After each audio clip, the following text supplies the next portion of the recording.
Hi everyone, Dr. Hill here today.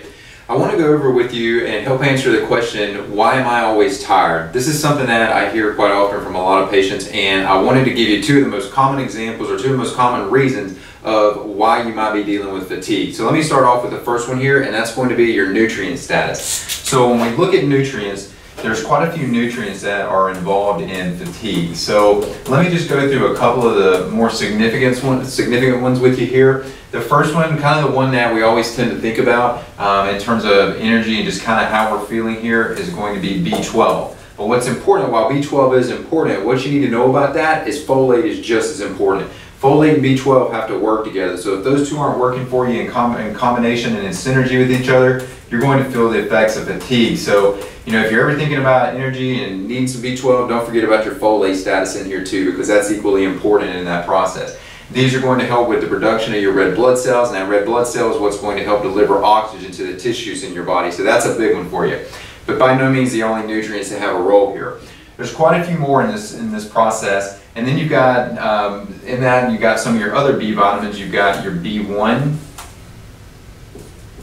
your B2, your B3, B5 comes in here. These are all needed to take the components of our food. So when you're looking at whether it's fats, proteins, or carbohydrates, if you want to take that food and actually be able to utilize that food for energy, you got to have these nutrients in place to be able to make that happen for you.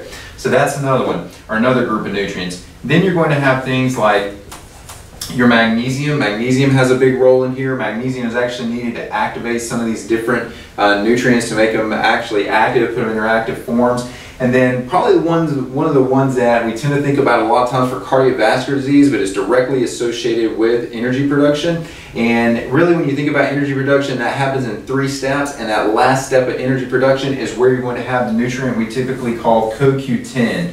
It has some other names, ubiquinol, but CoQ10 is the most common name that goes by. So really when you're thinking about, well, why am I fatigued? Why do I not have energy? Why am I always tired? These are some of the nutrients that need to be checked off on your list of what's causing the problem here. These may be some big concerns for you. You can actually do nutrient testing. It's the method I advise on this. Nutrient testing allows you to specify which one of these nutrients is most relevant for you. So that's the one of the two most common reasons I see. The second one is going to be glucose.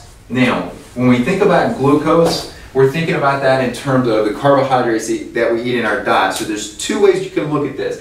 Glucose can be too high, and when it's too high, that tells you you're not getting enough glucose into your cells to be utilized for energy. But glucose can also be too low, and this is probably the one I see even a little bit more common than the too high. So if glucose is too low, that puts you in what's known as hypoglycemia.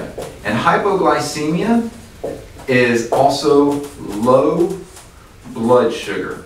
All right? So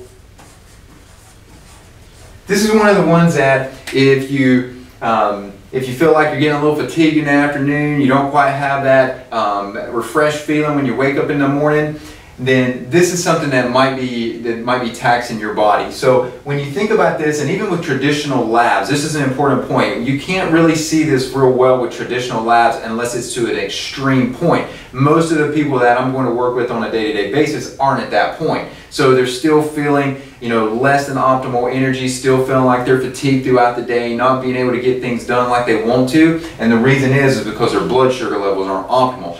We deal with this whether it's through diet, through nutrient repletion, hormone regulation. There's quite a few things that actually play into this, but this is definitely the second most common reason, or one of the 2 most common reasons that I see individuals are having constant fatigue throughout the day. Now, in the blog post that this is associated with, and you can find that link to that blog post right here, in that blog post, there's some questions in there that you need to go answer for yourself to find out if you're actually dealing with constant recurrent fatigue that's actually going to be a problem for you on a day-to-day basis. So take a look at those questions and see how relevant those are to you, but these are your 2 most common scenarios that you need to take a look at.